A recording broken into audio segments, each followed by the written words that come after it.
दोस्तों, जैसा कि आप सभी जानते हैं, विशिष्ट शिक्षक जो योगदान किए हैं, चाहे वो जनवरी में योगदान किए हों, चाहे वो मार्च 2025 में योगदान किए हों, सबके मन में अभी तक एक ही संशय है कि आखिर वरीयता का निर्धारण किस प्रकार से होगा या सबसे वरीय विद्यालय में कौन होंगे। सक्षमता 1 पास शिक्षक होंगे या सक्षमता 2 पास शिक्षक होंगे।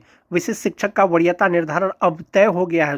दोस्तों, विभाग ने अब स्पष्ट कर दिया है कि विशिष्ट शिक्षकों में सबसे सीनियर कौन होंगे। इसी के बारे में आज के वीडियो में हम लोग चर्चा करेंगे। वीडियो शुरू करने से पहले एक रिक्वेस्ट है दोस्तों, जो लोग मेरे चैनल को सब्सक्राइब नहीं किए हैं, कृपया चैनल को सब्सक्राइब कर दें। तो चलिए शुरू करते हैं आज का वीडियो। जो स्थानीय निकाय के शिक्षक परीक्षा पास करने के बाद विशिष्ट शिक्षक बने हैं, राज्यकर्मी बने हैं दोस्तों, वो विशिष्ट शिक्षक नियमावली 2023 के अनुसार ही बने हैं, जो 26 दिसंबर 2023 को जारी किया गया था। और नियमावली में स्पष्ट ये दिया गया था कि ये जो विशिष्ट शिक्षक नियमावली है, बिहार राज्य विद्यालय अध्यापक नियमावली 2023 के तहत नियुक्त किए गए विद्यालय अध्यापकों के समान करने के लिए ही बनाया गया है। और जो वरीयता का निर्धारण होगा विशिष्ट शिक्षकों में, वो नियमावली के अनुसार ही होगा दोस्तों।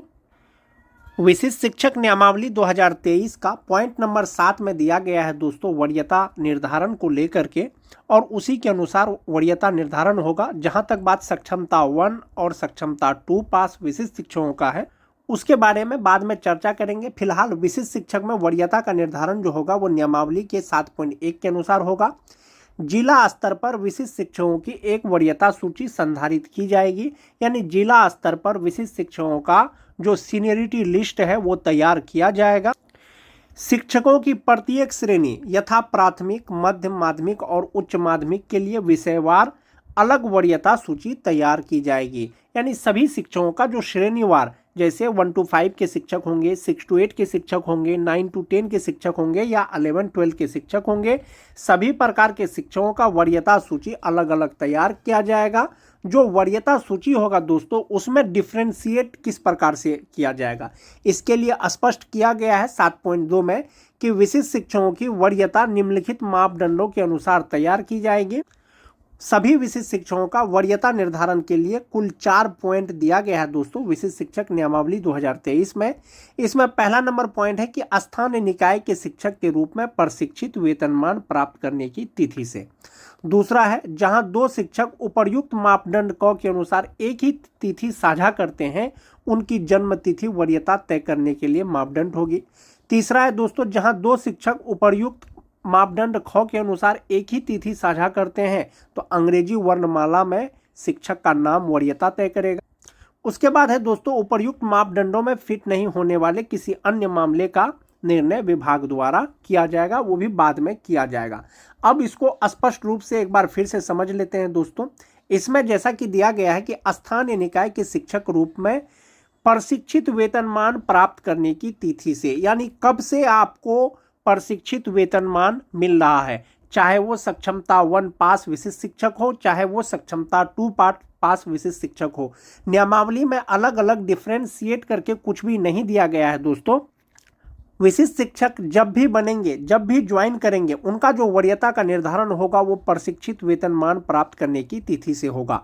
जैसे बहुत लोग 2003 से लेकर के 2005 तक के स्थानीय निकाय के शिक्षक परीक्षा दे करके कुछ लोग विशिष्ट शिक्षक बन गए, कुछ लोग विशिष्ट शिक्षक नहीं बने, लेकिन उनको प्रशिक्षित वेतनमान जो है मान जाते हैं उसको 2011 से मिल रहा है, 2012 से मिल रहा है या 2013 से मिल रहा है। और चूंकि वो स्थानीय निकाय के शिक्षक के रूप में सक्षमता 1 का परीक्षा नहीं दिए और वे सक्षमता 2 का परीक्षा दिए और पास कर गए, और सक्षमता 1 में टीईटी पास कोई शिक्षक मान जाते हैं कि वो विशिष्ट शिक्षक बन गए हैं, तो ऐसा नहीं है कि जो टीईटी पास शिक्षक हैं वो सक्षमता 1 पास करके विशिष्ट शिक्षक बने हैं और वे जो 2003 से लेकर के 2005 तक के जो स्थानीय निकाय के शिक्षक सक्षमता 2 पास करके जो विशिष्ट शिक्षक बने हैं उससे सीनियर हो जाएंगे। ऐसा नहीं है। सक्षमता 1 परीक्षा पास कीजिए, सक्षमता 2 परीक्षा पास कीजिए, सक्षमता 3 परीक्षा पास कीजिए। आप जब भी परीक्षा पास कीजिएगा, आपका जो वरीयता का निर्धारण होगा वो प्रशिक्षित वेतनमान की तिथि से ही होगा। ये चीज क्लियर है दोस्तों। दूसरा है, जहां 2 शिक्षक उपर्युक्त मापदंड क के अनुसार एक ही तिथि साझा करते हैं, उनकी जन्म तिथि वरीयता तय करने के लिए मापदंड होगी। जो टीईटी पास शिक्षक हैं दोस्तों 2013 से लेकर के 2015 तक, और स्पेशल उर्दू टीईटी 2016 जिनकी बहाली अनट्रेंड के रूप में हुई थी, सभी शिक्षक का जो प्रशिक्षण पूरा हुआ है दोस्तों वो 31 मार्च 2019 तक उनका प्रशिक्षण पूरा हुआ है। तो संभवतः जो टीटी पास शिक्षक हैं दोस्तों उनका प्रशिक्षण का तिथि एक ही हो जाएगा। ऐसी स्थिति में विशिष्ट शिक्षकों का वरीयता का निर्धारण किस प्रकार से किया जाएगा, इसके लिए दोस्तों विभाग अलग से गाइडलाइन जारी करेगा। लेकिन नियमावली के अनुसार एक चीज ये दिया गया है कि अगर प्रशिक्षण का तिथि एक ही हो तो उनका जन्म तिथि वरीयता निर्धारण में जो है ये कार्य करेगा या मापदंड करेगा। चूंकि 2, 4, 5, 6 या 100 शिक्षकों का बात नहीं है दोस्तों कि एक ही तिथि साझा करते हैं, तो उनका जन्म तिथि के आधार पर वरीयता निर्धारण कर दिया जाएगा। यहाँ पर हजारों की संख्या में शिक्षक हैं दोस्तों, इसलिए एक ही तिथि अगर साझा करते हैं तो उनकी जन्म तिथि वरीयता तय करेगा। फिलहाल ये नियमावली के अनुसार दिया गया है। हो सकता है आने वाले दिनों में जब वरीयता का निर्धारण हो विभाग के द्वारा जो है गाइडलाइन जारी किया जाए। लेकिन नियमावली के अनुसार एक चीज़ ये स्पष्ट है कि प्रशिक्षित वेतनमान प्राप्त करने की तिथि से वरीयता का निर्धारण होगा। यानी जो सबसे पहले प्रशिक्षित वेतनमान पा रहे हैं, यानी सबसे पहले जिनको प्रशिक्षित वेतनमान मिल रहा है संभवतः वही सबसे सीनियर होंगे। इसमें जो 2003 से लेकर के 2005 तक के शिक्षक हैं, जो 2006 के शिक्षक हैं, 2010 के शिक्षक होंगे, 2016 के शिक्षक होंगे, 2013 के होंगे, 6th फेज के होंगे। ऐसे शिक्षकों में प्रशिक्षित वेतनमान जिनको सबसे पहले मिला है वही सबसे वरीय होंगे। दूसरा चीज है दोस्तों, जहां 2 शिक्षक उपर्युक्त मापदंड यानी कि प्रशिक्षित वेतनमान का भी तिथि एक ही हो, उनका जन्म तिथि भी एक ही हो, ऐसी स्थिति में वरीयता का जो निर्धारण किया जाएगा वो अंग्रेजी वर्णमाला यानी नाम का जो लेटर है उसके आधार पर वरीयता तय किया जाएगा। जिनका अल्फाबेट सबसे पहले होगा संभवतः वही सबसे सीनियर होंगे। ऐसा कब होगा दोस्तों, जब 2 या 2 से अधिक शिक्षकों का प्रशिक्षित वेतनमान का तिथि एक ही हो और जन्म तिथि एक ही हो।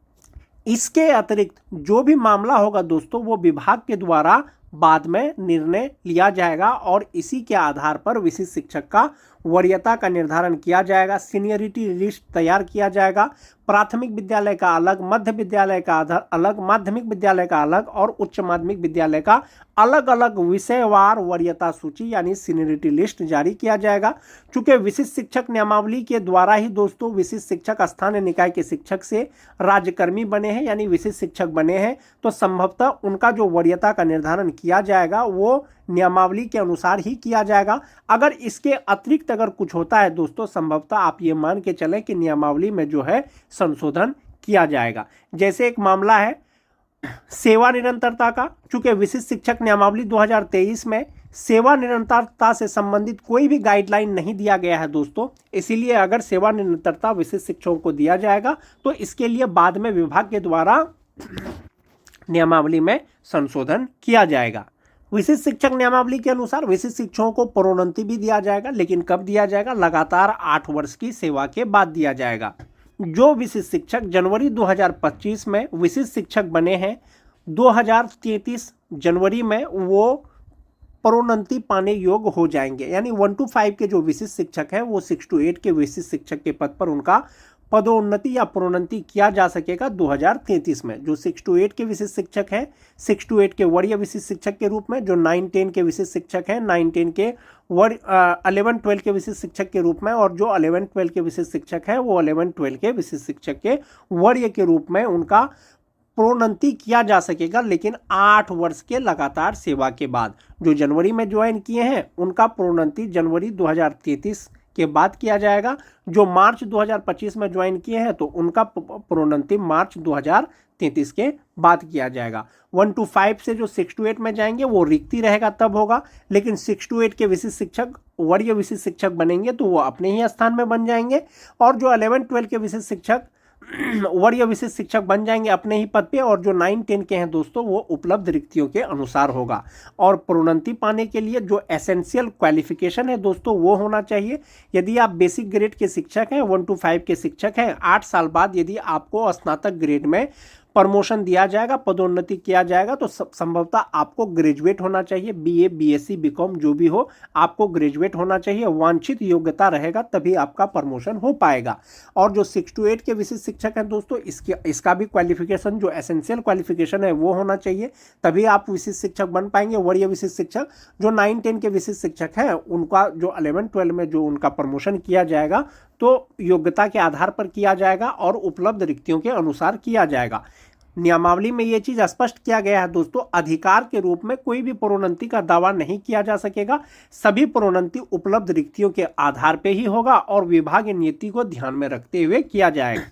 इसके अलावा सभी प्रोन्नति विभाग की प्रचलित नीति के अनुसार की जाएगी और अपेक्षित योग्यता सहित पात्रता के अधीन होगी। यानी जो योग्यता चाहिए वो होना चाहिए। जैसे कोई 9-10 के शिक्षक हैं दोस्तों, तो उनके लिए सिंपली ग्रेजुएट और बीएड होना चाहिए। यदि 11-12 में उनका पदोन्नति किया जाएगा तो पीजी होना चाहिए, एमए, एमएससी, एमकॉम होना चाहिए, तभी उनका पदोन्नति किया जाएगा। तो नियमावली में क्लियर है दोस्तों, प्रोन्नति का क्लियर है, वेतन संरक्षण का क्लियर है, और जो वरीयता निर्धारण है वो भी नियमावली में ही स्पष्ट कर दिया गया कि वरीयता का जो निर्धारण किया जाएगा वो जिला स्तर पे ही किया जाएगा और प्राथमिक, मध्य माध्यमिक, उच्च माध्यमिक का अलग अलग वरीयता का निर्धारण किया जाएगा। विभाग ने 2024 में ही दोस्तों माननीय शिक्षा मंत्री के द्वारा एक सवाल का जवाब दिया गया, जिसमें ये चीज़ क्लियर कर दिया गया था 20 नवंबर 2024 को ही कि जो राज्यकर्मी होंगे, जो विद्यालय अध्यापक होंगे या विशिष्ट शिक्षक होंगे, वे स्थानीय निकाय के शिक्षक से हमेशा वरीय ही होंगे, क्योंकि विद्यालय अध्यापक और विशिष्ट शिक्षक का जो श्रेणी है वो राज्यकर्मी का श्रेणी है, जबकि स्थानीय निकाय के शिक्षक का जो श्रेणी है वो पंचायती राज अंतर्गत आते हैं। इसीलिए जो राज्यकर्मी है वे स्थानीय निकाय के शिक्षक से यानी नियोजित शिक्षक से राज्यकर्मी वरीय होंगे। ये चीज़ स्पष्ट कर दिया गया था। तो स्थानीय निकाय के शिक्षकों से विद्यालय अध्यापक और विशिष्ट शिक्षक वरीय होंगे। और जहां तक बात विशिष्ट शिक्षकों में वरीयता निर्धारण का है दोस्तों, जैसा कि मैंने आपको पहले बताया कि सक्षमता 1, सक्षमता 2, सक्षमता 3 करके कोई भी चीज़ नियमावली में स्पष्ट नहीं है। संभवतः जो प्रशिक्षित वेतनमान प्राप्त करने की तिथि है उसी के अनुसार वरीयता का निर्धारण होगा। चाहे तो आप सक्षमता 1 पास करके विशिष्ट शिक्षक बनिए, चाहे सक्षमता 2 परीक्षा पास करने के बाद विशिष्ट शिक्षक बनिए, चाहे तो सक्षमता 3 परीक्षा पास करने के बाद आप विशिष्ट शिक्षक बनिए। आप जो वरीय होंगे या आपका जो वरीयता का निर्धारण किया जाएगा वो प्रशिक्षित वेतनमान की तिथि से ही किया जाएगा। आज के वीडियो में दोस्तों बस इतना ही। वीडियो अच्छी लगे तो अपने दोस्तों में लाइक और शेयर जरूर